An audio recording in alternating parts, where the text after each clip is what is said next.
هذا خلق الله فأروني ماذا خلق الذين من دونه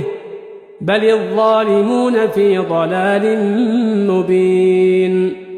ولقد آتينا لقمان الحكمة أن اشكر لله ومن يشكر فإنما يشكر لنفسه ومن كفر فإن الله غني حميد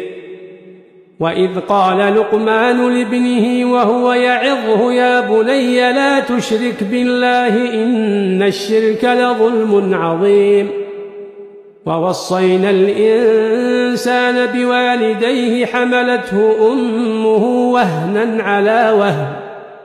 وفصاله في عامين أن اشكر لي ولوالديك إلي المصير